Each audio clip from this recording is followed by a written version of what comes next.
Hello everyone, this is G and I'm back with another video. Fourth one today, which I was not anticipating. But I just came across this story and I wanted to or I guess you could say a developing story. I just wanted to briefly give my thoughts on it. But I'm starting out with this picture of myself from many, many years ago because AL had mentioned something about me having, or rather she thought that I would have had the Bantu knots or the Afro puffs as a child in the video that I did about the MMA inspired skin for May in Overwatch. No, never did Bantu knots or Afro puffs as a child. I had large chunky braids, and I don't have any pictures of myself as a kid because I've never been terribly. I actually don't like pictures or being in front of the camera all that much, and I especially hated it when I was a kid. So there's not too many pictures of me as a child floating around, but there are a few of me as an adult. And this is me from 2014, so 7 years ago now. And this is me with the Bantu knots slash Afro puff selfie. Now my hair was actually split into four, right? So it'd be two in the front, two in the back. Naturally, given the way the picture's taken, you can only see the front two. But yes, this was my attempt at Bantu knots, Afro puffs, whatever you want to call them, and this is what it looked like at that time. I actually did get a few compliments from people at my job, male and female, so it went over well, but it wasn't something that I wore regularly. But yeah, I had a lot of different hairstyles, like many people do in their lives. I've had long, short. I permed my hair for a very long time in my life. Then I did the big chop, started letting it grow out naturally, and so I had very different hairstyles as it grew back in. I wore a ever increasing afro for a while, so maybe in time I'll share some of those pictures of what my hair has looked like over the years. But here was my attempt at Bantu knot Afro puffs back in 2014. So there we go. And now what I really wanted to talk about, which is this. Now this is part of a larger thread. And apparently there's this breaking story about Disney having racially segregated affinity groups and this anti-white type of diversity training. Now, this is the type of stuff that I usually leave to channels like Clownfish TV because they're the ones who have the sort of inside baseball, insider knowledge of how Disney operates as a business because, as they've stated several times in their videos, that they used to work for Disney and whatnot. So this is something I would usually not cover because they would usually do it better. But given that this does deal with diversity, and while I work in a college, I do work in the literal compliance and diversity office of said college. So this actually does, sort of kind of fall into my wheelhouse somewhat.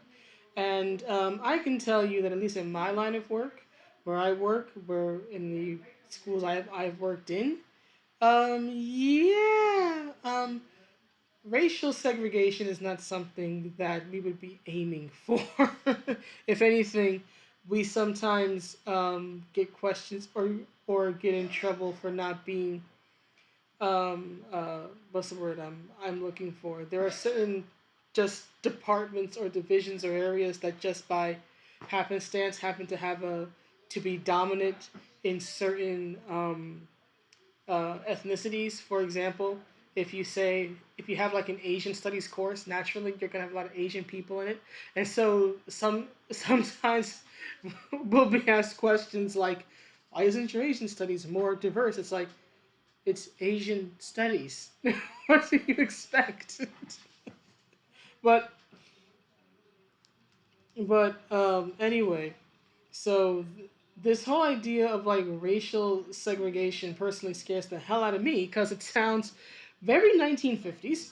And again, in the 10 years that I've been working in diversity and inclusion or compliance and diversity offices in colleges across New York City, it completely goes against what we've strived for in the 10 years I've been in that particular line of work. Now, to be clear, I understand that New York and Florida and New York and California are very different in that, the private sector and the public sector are different, right? And that the way a school operates, the way a college operates is going to be very different than, the way a multimedia, giant like Disney operates. I get all that. I understand that. I'm not saying they have to operate exactly the way that my workplace does. I get that. But having had experience in this genre, right, it is very concerning to me that their business practices now, right, not just their creative work that they actually release out into the public, right, which has already got many of people upset and disappointed with the product, right, but to start seeing sort of behind the curtain, as it were, and to see that their actual like corporate day-to-day business practices are embracing this very toxic idea of what diversity is. Now, of course, I am very pro diversity when diversity is done in the proper way, when it's organic, when people are free to express themselves, when it's done and it's not forced, right? It's done with the spirit of coming together, right? I think anybody who's watched my content enough knows that I'm very pro positive diversity. I'm a literal product of diversity. I exist because my parents were not of the same ethnic group, right? So obviously, I'm going to be pro diversity, but not pro this type of diversity, not racial, not racial segregation. Oh my God! But according to this tweet, and Mr. Rufo has many, um, it says here that Disney has launched racially segregated affinity groups for minority employees with the goal of achieving culturally authentic insights. The Latina group, sorry, the Latino group was named Hola, because of course it was. The Asian group was named Campus. I don't know why. And the black group was named Wakanda. Of course it was. Right, but here's some of the slides here if it loads. So here's some of the slides here, right, talking about their company vision and culture and the common language, diversity, uniqueness as individuals, our demographic, our experience, role, identity, gender expression. Okay, fine. Inclusion, intentionally welcoming and valuing unique perspectives, right, and all this other stuff. So they're saying the right things, but the question is, are they actually living up to it? Come on, move. And then this is apparently the hola, because of course the Spanish word for hello is how you define the Latino group. Did anybody ask the Latinos if they wanted to be segregated? And then even like in the group, like, okay, you do realize that not all Latinos are the same. They don't come from the same culture, right? Like Peruvian and Aztec and Mexican and Brazilian are not the same thing. They might all be Hispanic, right? This sort of general label that the government gives ethnic groups, but nationally and culturally, these are all very different. There are similarities naturally because, you know, just the history that these countries tend to have with each other, but it doesn't make them exactly the same, right? But Hola is the Hispanic organization for leadership advancement, and it says here that Hola will be the valued business partner supporting Hispanic, Latino, and allied cast members. What does it even mean, allied cast members? Advancement at Disneyland, right? To position the Walt Disney Company, this is the mission, to position the Walt Disney Company as the inclusion driven entertainment destination. Or Aren't you already inclusion driven? When were you about kicking people out or excluding them? When was this ever a part of your business plan? Right? Of choice for the Hispanic Latinx. Yes. Invite the Latinos in and then violate the rules of their written and spoken language by adding this Latinx thing, which many of them are not comfortable with. But let's continue. Community by impacting marketplace opportunities, championing and developing Hispanic Latinx leaders, and fostering a culturally diverse environment. But do you actually understand that there are various Latino cultures? Do you understand that, Disney? And then we have, what's the next one here? Come on. We have Compass, community of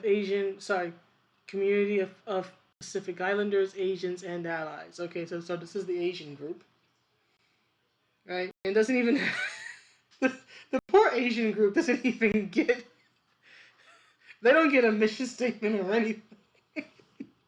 I shouldn't laugh, but really, they just get a time and a Disney link and, and a Zoom meeting. This information should have been blanked out. Really, it's not even May 12th yet. Oh my god. I'm telling you now. Don't don't try to like join in this if you don't actually work at Disney. Okay. Don't go like Zoom bomb them or something. Okay. I'm telling you, don't Zoom bomb them because then they're gonna come at me and be like, you should have blurred this information out. Like y'all shouldn't be having this in the first place. Okay, so don't don't do this. Don't follow the link. Don't sign in. I'm serious. Don't do it. Right? And then and then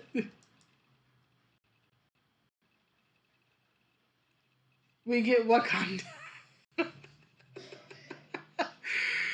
get Wakanda at Disney because of course Black Panther. Of course, the Black Panther reference, right?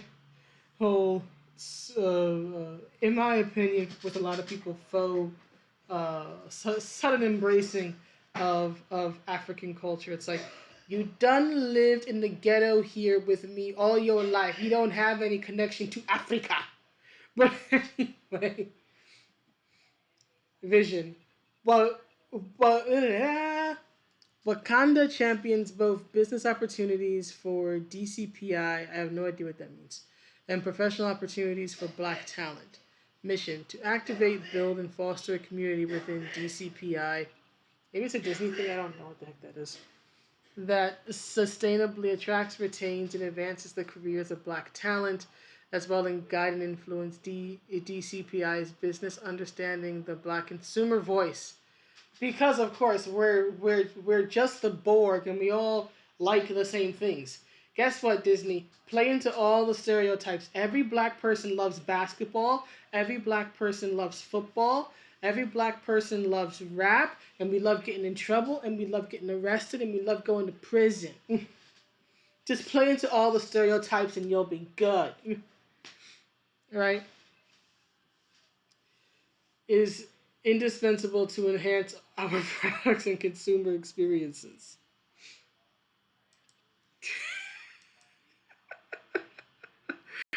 You know what I'm thinking of right now?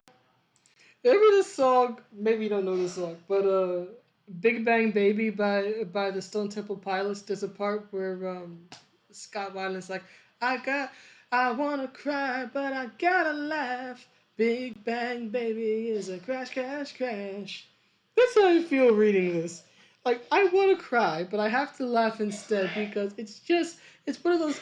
This is literally the logical, absurd conclusion that Disney has reached.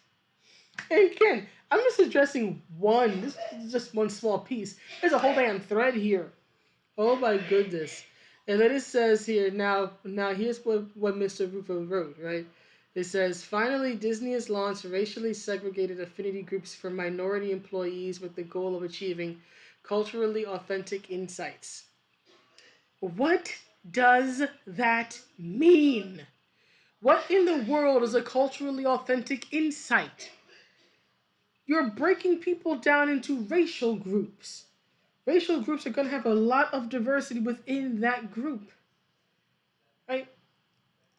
Me and a Jamaican and a person from Kenya and a person from Ghana are not the same.